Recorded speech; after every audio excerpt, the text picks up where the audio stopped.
এই নিয়ে পঞ্চমবার রাজ্যের আত্মসমর্পণকারী বৈরী গোষ্ঠীরা সমবেতভাবে জাতীয় সড়ক অবরোধ করল। এবার 21 দফা সুনির্দিষ্ট দাবির সমর্থনে সকাল থেকেই বড়মুড়া পাহাড়ের আসাম আগরতলা জাতীয় সড়ক অবরোধে সামিল হল আত্মসমর্পণকারী বৈরী সংগঠন Tripura united indigenous returning peoples কাউন্সিলের ড্যানিয়েল গোষ্ঠী। স্বাভাবিকভাবেই অবরোধের পরিপ্রেক্ষিতে যোগাযোগ ব্যবস্থাতে ব্যাপক বিঘ্নিত পরিবেশ তৈরি হয়েছে এবং প্রশাসনিক স্তরে দৌড়ঝাঁপ চলছে। অবরোধস্থলে গিয়ে দেখা গেছে প্রচুর পরিমাণে পুলিশ কর্মী রয়েছে এবং পুলিশের তরফ থেকে দাবি করা হয়েছে যে কোনো ধরনের অবস্থা মোকাবেলা করার জন্য পুলিশ প্রশাসন প্রস্তুত। এদিকে আন্দোলনকারী প্রাক্তন বৈরীদের বক্তব্য হচ্ছে তাদের দাবিগুলো নিয়ে বরাবর সরকার উদাসীন ভূমিকা পালন করছে। বিশেষ করে আত্মসমর্পণের বহু বছর পার হয়ে গেলেও বিভিন্ন মামলার পরিপ্রেক্ষিতে তাদের ছাড় দেওয়া হচ্ছে না বলে তাদের অভিযোগ। আজকের 21 দফা দাবির মধ্যে অন্যতম হচ্ছে তাদের বৈরী থাকাকালীন সময়ের যে মামলাগুলো রয়েছে সেই মামলাগুলো বিনা শর্তে প্রত্যাহার করতে হবে। এর পাশাপাশি তাৎপর্যপূর্ণভাবে রাজনৈতিক দলের মতো করে রোমান হরফ চালুর দাবি বেশ কিছু জায়গায় এডিসি এলাকার সাধারণ এলাকার অন্তর্ভুক্ত হয়েছে, এগুলো নিয়ে দাবি রয়েছে। বিভিন্ন জায়গায় নাকি পূর্বে ককবরক প্রচলিত নাম থাকলেও বর্তমানে বাংলায় নাম করা হয়েছে ইত্যাদি বিভিন্ন বিষয় ছাড়াও যাতে করে আত্মসমর্পণকারী বৈরীরা স্বাভাবিকভাবে জীবনযাপন করতে পারে তার জন্য প্রশাসন ব্যবস্থা গ্রহণ করুক, এই দাবি বারবার করা হয়েছে। শিক্ষার ক্ষেত্রে তাদের তরফ থেকে দাবি উঠছে আত্মসমর্পণকারী বৈরীদের ছেলে মেয়েদের আজীবন পড়াশোনা বিনামূল্যে করার ব্যবস্থা সরকারকে করতে হবে, আবাসনের ব্যবস্থা করতে হবে এবং প্রকৃতপক্ষে চুক্তির ভিত্তিতে আত্মসমর্পণকারী বৈরীদের সামাজিক এবং অর্থনৈতিক নিরাপত্তা বিধান সুনিশ্চিত করতে হবে। এই দাবিগুলো রয়েছে দাবি সনদে। গণতান্ত্রিক ব্যবস্থাপনায় আন্দোলনের অধিকার সবার রয়েছে, তবে বৈরী সংগঠনের সদস্যরা যেভাবে নিজেদের দাবি দেওয়ার পাশাপাশি এডিসির স্বার্থ সংশ্লিষ্ট দাবি এবং বিশেষ একটা রাজনৈতিক দলের মতো করে দাবি উত্থাপন করছে তার পরিপ্রেক্ষিতে তত্ত্ববিজ্ঞ মহল মনে করছে এর পেছনে এমন একটা উর্বর মস্তিষ্ক রয়েছে যেই মস্তিষ্ক গোটা ত্রিপুরা রাজ্যে বিগত 4-5 বছর ধরে সাধারণ জনজাতিদের মাথায় কাঁঠাল ভেঙে খাচ্ছে।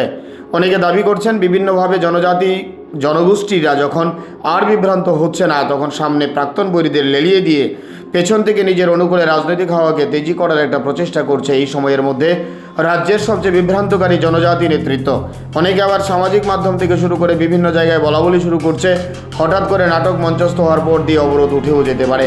অর্থাৎ এটা ঘটনা বড়মুড়া পাহাড়ের পাদদেশের প্রাক্তন বৈরীদের অবরোধ নিয়ে প্রশাসনের মতো ভাবছে বা ভাববে, তবে রাজ্যের মানুষ ভাবতে শুরু করেছে এর পেছনে গভীর ষড়যন্ত্রমূলক ইন্ধন রয়েছে।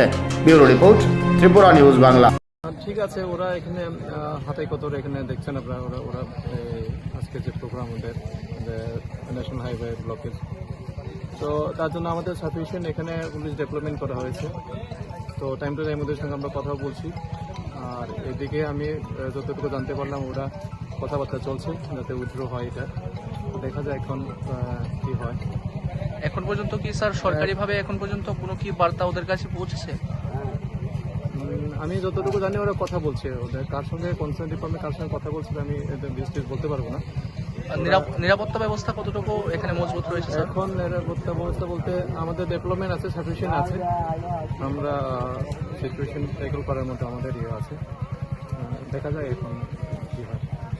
তো একই দাবি আমরা যদি ইউআরপিসি দিই, আমরা আত্মসমর্পণকারী অনেক দল আছে 1988 থেকে আজকে পর্যন্ত, তাদেরকে একত্র করে যাতে 21 দফা দাবি রয়ে গেছে যেটা আমরা এখনো দাবি পূরণ হয়নি, এই নিয়ে আমরা আজকে এই অবরোধ করলাম।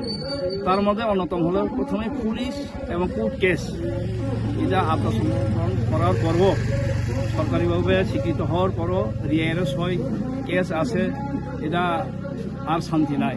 তাহলে শান্তিতে ডেকে এনে এটা পারমানেন্ট সলভ হোক, এটা আমরা চাই।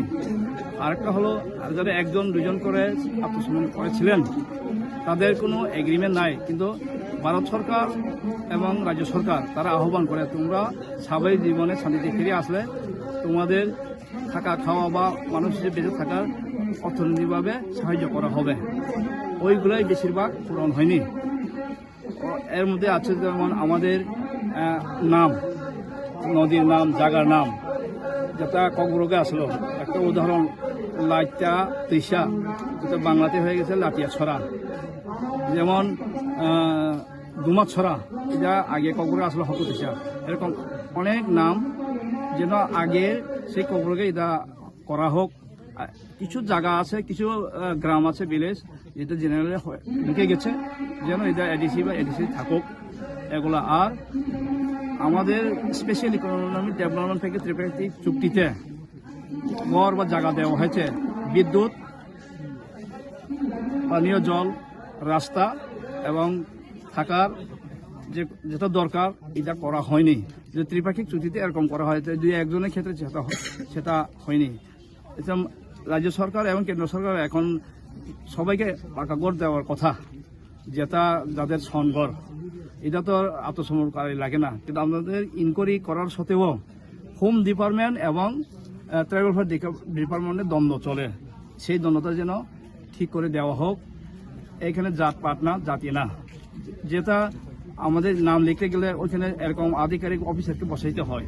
ঠিক আছে না? আমি বাঙালির ব্যাপারে বাঙালি বুঝে, সংস্কৃতি কৃষ্টির ব্যাপারে ট্রাইবেল ব্যাপারে ট্রাইবেল বুঝে, যেন 5 জনের মধ্যে 3 জন হলে যদি হয়, তাহলে আরো বাঙালি হোক, নন বাঙালি হোক বা মুসলমানই হোক, তো ভালো। এটা একটা সমাধান হওয়া দরকার। এটা chief minister, chief secretary, tribal minister, tribal director, তারা ওইটাগুলি বিষয়গুলি নজর দেন এবং তারা এইগুলা করুক। তাহলে এটাও একটা শান্তির পথ এবং আমাদের পথ। আর আরেকটা, আমরা ভাষাভাষী লেখা করি, বাঙালি বাংলা ভাষাতে বলতে পারে, লিখতে পারে, আমরাও লিখি রোমান হরফে আমরা ভালোভাবে লিখতে পারি। আর বাংলা স্ক্রিপ্টে কংগ্রবে সবটা অক্ষরগুলা যেটা বানানো হয় এটা হয় না, কতগুলো আছে তোক দিয়ে আমরা একটা কি আর কম আকার ও শিকার, এটা বাংলাতেও সম্পূর্ণ হয় না আর কি। সেটা যেন ব্যঞ্জন বর্ণ বা গ্রামাতে এটা হয়, যাতে আমরা চাই এটাও একটা পার্মানেন্ট সলভ হোক। এটা অনেক সময় অনেক চলছে পুরানা এরকম। ওইটা ছাড়াও যেমন এরেস যেটা বলছিলাম, এগুলাও মোটামুটি আছে। অর্থনৈতিকভাবে আমাদের এডিসিতে লেস ফোর্স বা একটা যেটা কয় চাকরির ব্যবস্থা আগে আছে, এটা যেমন অতিশত করা হোক, তাহলে অর্থনৈতিকভাবে আমরা স্বাবলম্বন হতে পারবো। আর আমরা বৃত্তিমূলক প্রশিক্ষণ, ভোকেশনাল ট্রেনিং করা হয়েছে, অনেক লক্ষ টাকা খরচ করলে উপজাতি কল্যাণ দপ্তর থেকে, কিন্তু সেই অনুসারে তাদের লোনের ব্যবস্থা হয়নি বা ট্রেনিং এদের ব্যবস্থা হয়নি।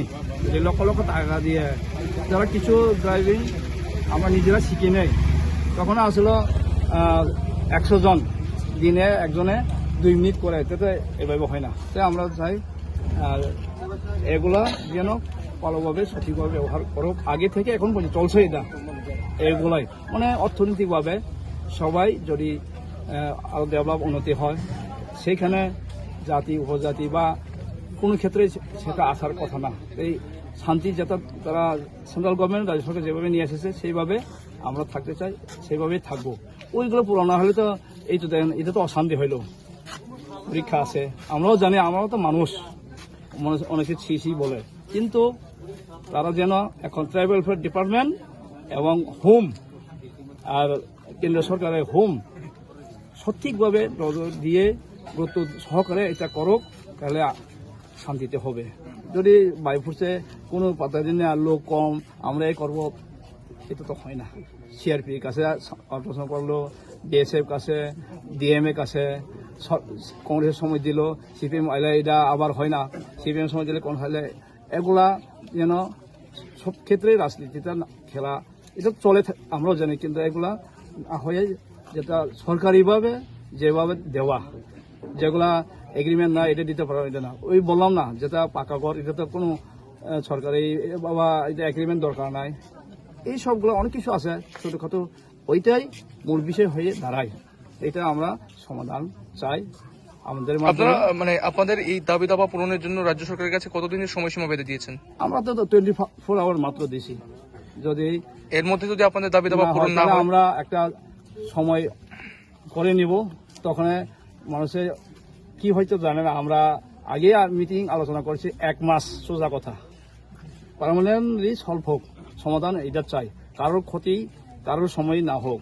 তাই তারা গুরুত্ব সহকারে এটা দেখুক, শুধু আমাদের জন্য নয়, এটা সবার ক্ষেত্রে এগুলা ভালো জিনিস, ভালো আশা, ভালো আকাঙ্ক্ষা নিয়ে এই দাবিগুলো পূরণ হলে আমরা কেন অন্যদের অশান্তি করবো।